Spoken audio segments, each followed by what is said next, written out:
So Jimmy Garoppolo has thrown 6 picks through 3 games, and Raider Nation is ready to throw him out. Want to set him on the curb with the trash? Well, let's take a look at those 6 picks, shall we? And see if those are really all on Jimmy. Let's slow down pick number 1 here. Jimmy feels the pressure. He rolls out. You see him, he's directing traffic. He's telling guys where to go, how the fuck to get open. He throws an absolute fastball that the running back cannot handle. It hits him and then bounces into the air and is intercepted.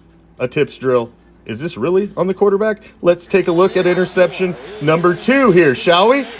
Oh, it's a screen. It gets blown up. The ball's tipped. It's picked. Is that really on the quarterback? Let's slow it down. Take a look, shall we? Look at the center, Andre James, who is supposed to chip his defender as he goes out into the screen for blocking purposes. He completely whiffs on the defender, who is following Jimmy G in his drop, basically step for step, because he whiffed. Look at that again. A complete whiff by your center, who has Jimmy G under fire from the second the ball hits his hands. He throws it and would actually have completed this play if it wasn't for a lucky tip by the defender. Amir Abdallah does a shitty job trying to play defender, and it's picked. Is that really on the quarterback? Let's take a look at interception number 3, shall we? Right here, it's a play-action play to Josh Jacobs. He looks down the field, comes down to his check down, back to Josh, who gets absolutely raped and has the ball taken from him. Let's take a closer look at this one, shall we? Jimmy fakes the handoff to Josh, who stops to fake the block, goes out into coverage. He is his outlet. Jimmy comes back to Josh. Now look right here. Throws an absolute dart to Josh Jacobs. Look where the ball's at. Look where the ball's at. Matt Milano starts climbing his back. The ball's not even there yet, and he's absolutely climbed over the top of him, pushed Josh Jacobs' hands down. Look, the ball is still not there. He's completely on top of him.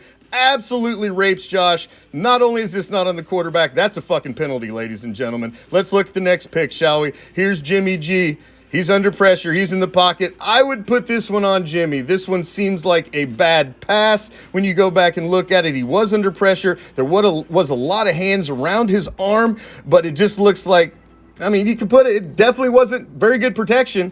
And I wonder if the rookie tight end exactly ran the right route.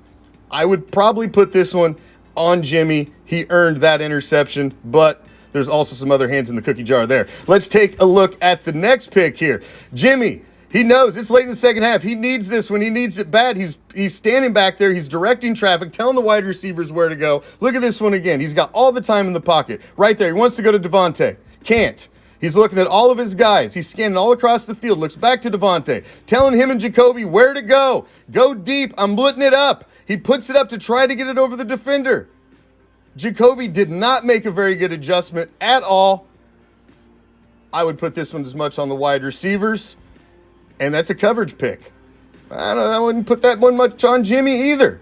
Let's look at this next one, shall we? It's the end of the goddamn game. You've got no fucking timeouts. The only play that you have is to throw it to the sideline, get out of bounds, and hopefully get one more shot down the field. That is it. This is so low fucking percentage, it's ridiculous.